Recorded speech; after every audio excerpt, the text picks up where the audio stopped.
Hi Taurus! Welcome po sa ating channel. At ito ay inyong Daily Gabay Tarot Reading for November 19, 2024. Please be reminded kung naka-resonate kayo, comment down. Kung hindi kayo naka-resonate, ibigay niyo po sa iba kasi general reading po ito.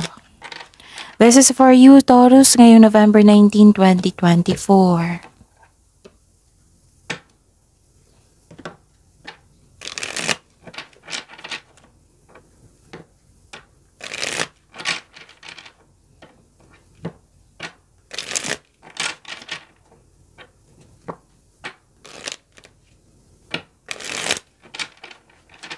Para po ito sa inyo Taurus ngayong November 19, 2024. Maraming salamat po sa inyong patuloy na suporta at maraming salamat din po sa mga hindi nag-skip ng ads. Gamitin ang reading na ito bilang gabay lamang sa mga hindi pa nag-subscribe. Subscribe na po kayo at click bell notification para malaman nyo na may bago tayong video. Para sa mga gustong magpa-reading po, may lumabas dyan sa screen nyo ngayon. Panoorin nyo po at sundin ang instruction. Calling the attention sa mga suki ko dito na Taurus.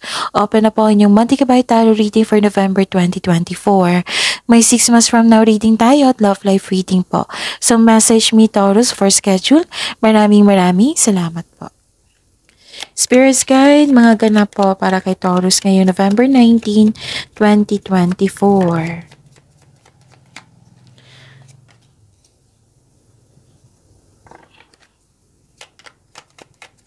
Para po kay Taurus.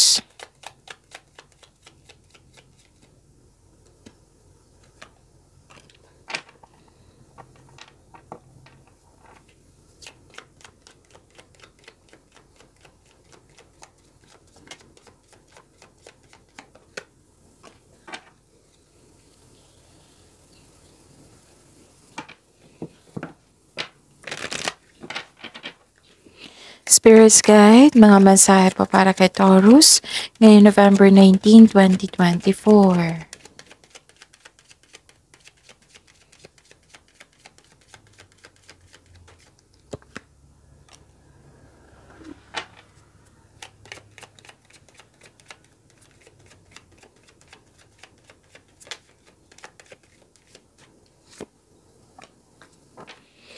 Okay, Taurus. Ngayon, November 19, 2024, may nakita ko ditong delay. Pwedeng delay sa travel, delay sa paglilipat, delay sa paggawa ng desisyon or action.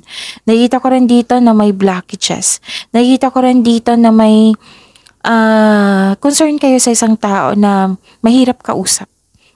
Pwedeng stricto, pwedeng matigas ang ulo. Nakikita ko rin dito na may biyahe. Pwedeng delay sa biyahe ha. Pero makikita ko to matutuloy to eh. Nakikita ko dito na travel sa, pwedeng may lakad kayo ngayon. Oo. Pwedeng travel sa palabas for new journey. Pauwi para magbakasyon. Pwedeng adventure. Wow, may nakita kong prosperity dito, Taurus. Pwedeng may grupo na tao dito nag-uusap regarding sa domestic matters or sa property. Some of you nagbakasyon. Dalawang card na kasi nagsabi dito. Or may planong magbakasyon. Some of you, home base yung trabaho. Some of you, nagbakasyon na, nagpahinga kayo sa bahay. Yung you felt security, calm, and relax pag nasa bahay kayo. Okay? View from above, get the big picture. And beginning a new cycle. Wow, may new beginning.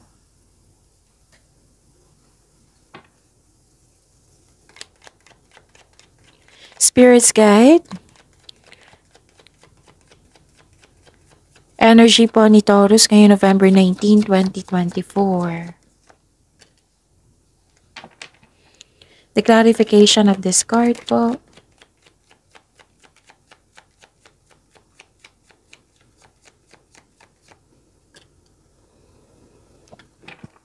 Remember Taurus, at the end of the day, alam mo na ikaw lang taong may kakayahan at responsable na gumawa ng sarili mong katotohanan at kinabukasan. So ano yung energy mo Taurus? Nakikita ko dito na nagkaroon po ng success, new doors opening. So tanggapin niyo po daw yung offer sa inyo, proyekto, proyekto, opportunity, and face it with confidence. Siyempre, kailangan ng konkretong plano yan. Okay? Kasi excited kayo dito. Tatanggapin nyo ito kasi naka-align to sa passion nyo. Tapos, yun. Pagbutihin nyo itong opportunity na ito kasi kung magkakaroon ito ng positive outcome, tuloy-tuloy yung pasok ng opportunity po. Okay? So, nasa next level ka na ng prosperity. So, this is a clarification of your card here. So, ang sabi ng card dito, increase nyo po daw yung confidence nyo. Kasi may nakita ko dito, parang nagkaroon ng hesitation or takot. Okay? And kailangan mo labanan ng takot mo and this will lead you to grow and expand.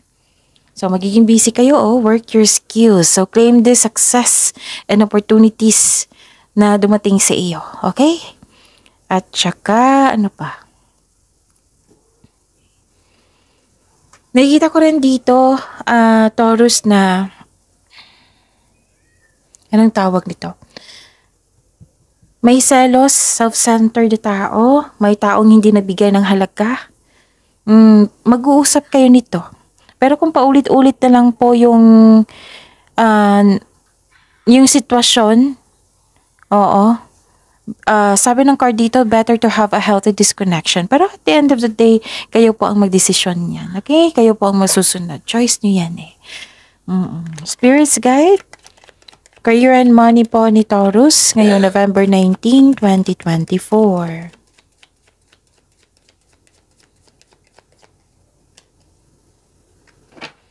And the clarification of this card po.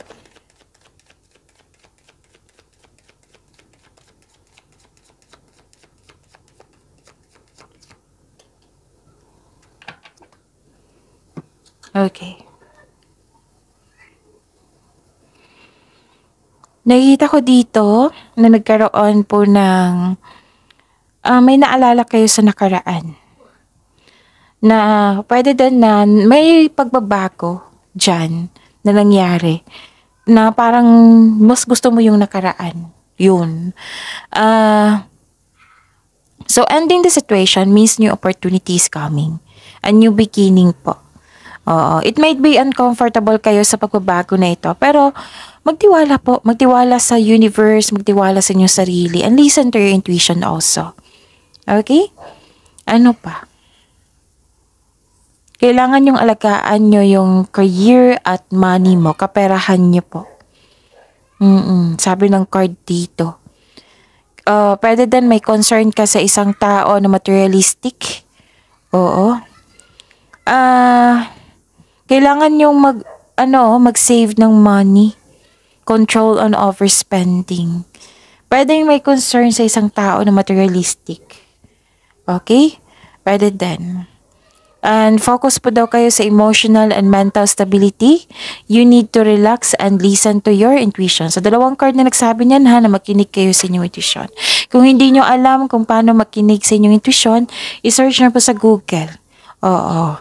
Yan. Spirits guide.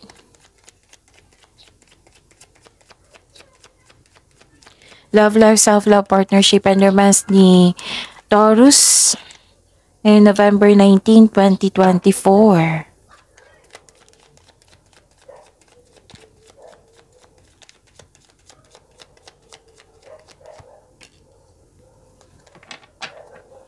Okay. Maraming salamat po sa patuloy na tiwala, suporta sa ating channel. At maraming salamat din po sa mga hindi nag-skip ng ads. Okay. Disappointed ka sa isang tao kasi may high hopes at expectation ka sa kanya na hindi niya nabigay. Pwede yung tao is biglang nagbago.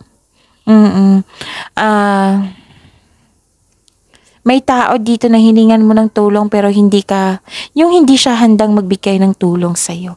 Na-disappoint kayo sa kanya.